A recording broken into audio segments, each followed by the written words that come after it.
North by Northwest. Hitchcock siempre estaba acostumbrado a hacer cambios en sus propias películas, en este caso, perdiendo el autobús. Para Hitchcock fue imposible rodar en la 1, por lo tanto las escenas de interiores las tuvo que rodar en un estudio, mientras que las zonas de exteriores colocó una cámara oculta detrás de unos setos y pudo conseguir grabar a policías originales mientras Cary Grant entraba en la 1. La actriz Jessica Royce Landis, quien interpreta a la madre de Cary Grant, en la película era 7 años mayor que él. Al principio Cary Grant se sentía un poco reacio a aceptar el papel principal en la película porque se sentía demasiado mayor para interpretarlo. ¿Sorprendida? No hay modo de eliminarme, ¿verdad? Al poco tiempo de rodar el final de la película, el actor James Mason, que interpreta al villano de la película, sufrió un ataque al corazón, pero todo ello quedó un pequeño susto.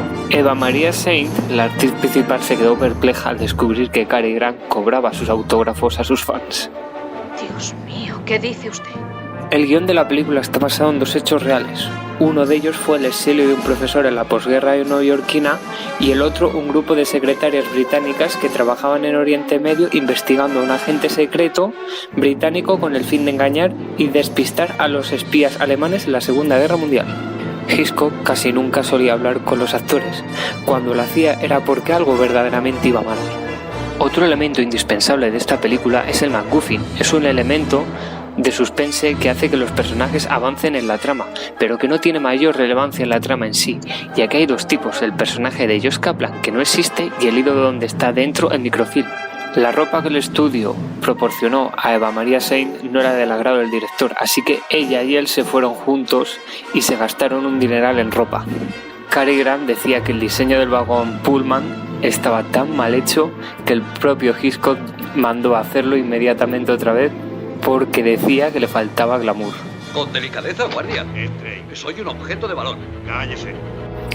Ian Fleming, creador del personaje de James Bond, siempre dijo que su Bond ideal era Cary Grant, y esta película tiene la esencia de esas películas de 007 de los años 60, y le hubiera gustado que él y Hitchcock hubieran hecho una película sobre el agente británico. En muchas ocasiones Cary Grant se sentía como su propio personaje porque no sabía ni a dónde iba ni cuál era su cometido, igual que en la vida real porque el propio Hitchcock no le decía la trama o lo que iba a suceder a continuación de cada escena. En esta escena podemos ver cómo el gran Steven Spielberg, apasionado del cine de Hitchcock, homenajea en su película En busca del arca perdida la escena en la que Cary Grant intenta escaparse de los malos vestido de mozo de equipaje. Yul Brynner fue la primera elección para el papel de Van Damme, el antagonista de la película, personaje que acabó interpretando James Mason. Uno de los problemas de la censura que tuvo que encarar el guión fue cómo explicar que el personaje de Martin Landau odiara a Eva Maria Saint porque estaba enamorado de su jefe. Para ahorrarse los gastos de rodaje en exteriores, en los bosques de Dakota del Sur, Hitchcock hizo plantar 100 pinos en el estudio de la Metro-Goldwyn-Mayer. En esta escena podemos ver y oír que Cary Grant está silbando una melodía que a muchos nos será familiar, y es que es nada menos de la película Cantando bajo la lluvia.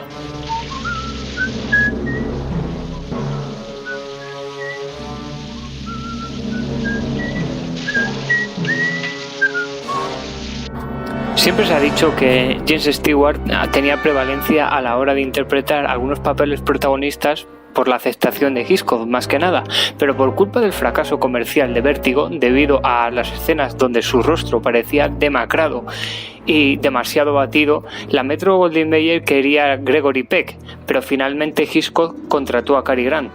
Desde un primer momento se pensó que la película iba a tener un presupuesto medio bajo, pero en realidad superó $1 millón su presupuesto inicial. En principio, la película se iba a titular Breathless, que en castellano quiere decir sin aliento. Y aquí tenemos un gazapo, donde Cary Grant disimula un pequeño empujón al policía de atrás para acompañar la curva en el croma. Una constante en esta película es que Cary Grant entra o se oculta en un cuarto de baño 3 veces. La melodía que está sonando ahora es It's a Most Usual Day, que quiere decir es un día algo inusual. algo bastante gracioso dado la trama de la película. Algo bastante curioso de la película es que el personaje de Cary Grant aparece la mayor parte del metraje al lado izquierdo de la pantalla. En esta escena, un niño detrás se tapa los oídos antes de que suene el disparo, porque claro, el director quiso repetir un montón de tomas y el niño yo creo que ya le había cogido pánico. Esta escena se tuvo que rodar en un croma porque a Hitchcock se le olvidó que no tenía que haberle limpiado la americana a Cary Grant y tenía que estar sucia después de haberse tirado por los maizales. La escena del final en el Monte Rushmore también se tuvo que rodar en un estudio porque Hitchcock no le dieron también permiso para grabar ahí, por lo cual tuvo que hacerlo minuciosamente para que ninguna de las figuras de los presidentes pareciera que estuviera atentando contra su propia imagen por la violencia de las escenas. Luego de esta forma se quiso bufonear de los estudios poniendo el Monte Rushmore en la carátula del póster de la película.